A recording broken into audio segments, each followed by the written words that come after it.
Você já parou para pensar como as coisas ganham sentido? Por que um mito antigo de uma tribo distante pode parecer familiar? Ou por que uma história, um filme, ou até mesmo um meme funciona? No século XX, uma corrente de pensamento revolucionária chamada estruturalismo tentou responder a essas perguntas e mudou para sempre a forma como entendemos a cultura, a linguagem e a mente humana. O estruturalismo é como um detetive intelectual. Em vez de olhar para as coisas de forma isolada, ele busca entender o sistema, a estrutura por trás de tudo. A ideia principal é que o significado não está nas coisas em si, mas nas relações entre elas. Pense num semáforo. A luz vermelha não significa pare por natureza, ela significa pare porque é diferente da verde e da amarela. É a relação, a diferença dentro do sistema que cria o sentido. Tudo começou com um linguista suíço chamado Ferdinand de Saussure. Ele percebeu que a linguagem funciona exatamente assim. MSUF, curso de Linguística Geral, ele propôs que cada palavra ou signo é composta por duas partes. O significante, que é o som, ou a escrita como a palavra árvore, e o significado, que é o conceito mental da árvore. A relação entre os dois, segundo Saussure, é totalmente arbitrária. Não há nada na sonoridade da palavra árvore que a conecte a uma planta com tronco e folhas. Poderia ser blorpo ou qualquer outra coisa. O que importa é que todos nós concordamos com essa convenção. Mais importante ainda, Saussure mostrou que cada palavra só tem valor por ser diferente das outras. Casa é casa porque não é rua, não é prédio, não é carro. É um jogo de diferenças. Ele também separou a análise da língua em dois eixos. O sincrônico, que é como olhar uma fotografia do sistema linguístico em um momento específico, e o diacrônico, que estuda a evolução histórica da língua. O estruturalismo pegou essa ideia da análise sincrônica e a aplicou a tudo. E quem levou essa ideia para um novo patamar foi o antropólogo Claude Lévi-Strauss. Ele olhou para a enorme variedade de mitos e sistemas de parentesco em culturas do mundo todo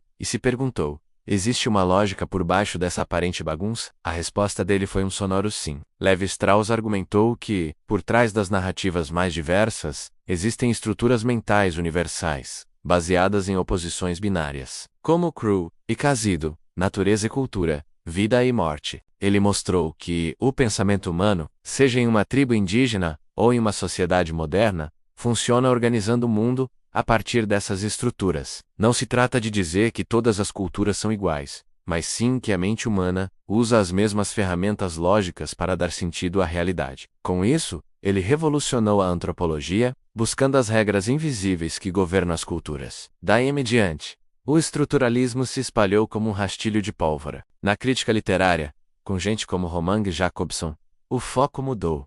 Em vez de perguntar o que o autor quis dizer, a pergunta passou a ser como este texto funciona. A literatura foi vista como uma máquina de produzir sentido, um sistema com suas próprias regras, padrões, simetrias e desvios. A beleza de um poema não vinha mais da alma do poeta, mas da forma como ele organizava os sons, as palavras e os ritmos dentro da estrutura da língua. A semiótica, a ciência dos signos, nasceu dessa ideia, expandindo a análise para filmes, propagandas, moda. Basicamente, tudo que comunica algo. Um dos nomes mais famosos ligados a essa fase é Roland Barthes. No início de sua carreira, ele foi um estruturalista afiado, analisando as mitologias do dia a dia, como a publicidade de sabão em pó, ou o bife com batatas fritas, mostrando como esses elementos aparentemente banais são na verdade sistemas de signos que comunicam valores e ideologias da nossa sociedade. Ele nos ensinou a ler o mundo ao nosso redor como um grande texto, cheio de códigos escondidos. Mais tarde, Barthes se moveu em direção ao que chamamos de pós-estruturalismo, mas sua contribuição inicial foi fundamental para popularizar essa forma de enxergar a cultura. E não podemos esquecer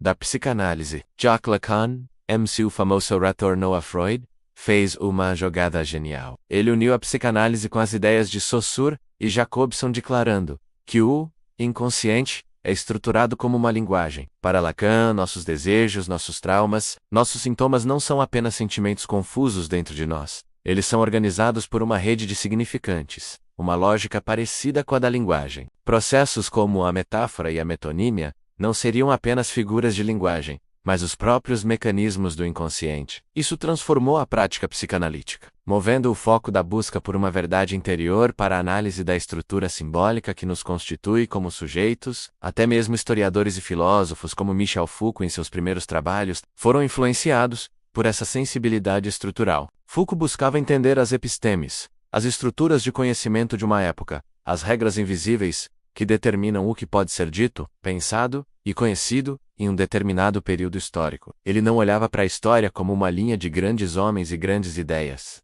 mas como uma sucessão de sistemas de saber com suas próprias regras. Claro, o estruturalismo não ficou sem críticas. A partir dos anos 60 e 70, uma nova onda de pensadores, que seriam chamados de pièces estruturalistas, começou a questionar essa ideia de uma estrutura fixa, estável e universal. Filósofos como Jacques Derrida argumentaram que toda estrutura tem rachaduras, pontos de instabilidade. Ele mostrou que a linguagem é muito mais escorregadia e que os significados nunca estão totalmente fixos. Estão sempre em jogo, sempre se deslocando. Críticas feministas e pós-coloniais também apontaram que, ao focar tanto na estrutura formal, o estruturalismo corria o risco de ignorar as relações de poder, a história e as experiências concretas das pessoas. Afinal, quem define as regras do sistema? Mas aqui está o ponto crucial.